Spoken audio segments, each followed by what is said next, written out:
విశాఖ ఋషికొండ. అక్కడ ఉన్న వైసీపీ కొందరు పెద్దలు తప్పించి ఏం జరుగుతుందన్న విషయం మాత్రం ఎవరికీ తెలియట్లేదు. అసలు నిజమేంటో తెలుసుకోవాలని చెప్పి భీమిలికి చెందిన ఎమ్మెల్యే గంటా శ్రీనివాసు అక్కడున్న మీడియా ప్రతినిధులతో అక్కడికి వెళ్ళడం జరిగింది. అలా ఆ భవంతిలోకి అడుగుపెట్టగానే అంత ఆశ్చర్యం, అద్భుతం! బంగారు రంగుతో మెరిసిపోతున్న భవంతులు, భారీ ప్రవేశ ద్వారాలు, విశాలవంతమైన పడక గదులు, వాటన్నింటికి ఏమాత్రం తీసిపోని విధంగా అక్కడున్న స్నానాల గదులు, బాత్ టబ్బులు, కంచాలు, మంచాలు, ఎన్నో మరెన్నో.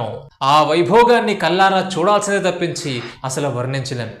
వర్ణమణిమయ రత్న ఖచ్చితాలంకృతమైన ఈ సభా మందిరమున అకుంఠిత సేవాదక్ష పరివార సమూహ మధ్యమున భూతల పరిరక్షణ ధర్మ నిలయమై ఏంటో చెప్తుంటే నాకే ఒళ్ళు జలధరించిపోతుంది, గూసంస్ వచ్చేస్తున్నాయి.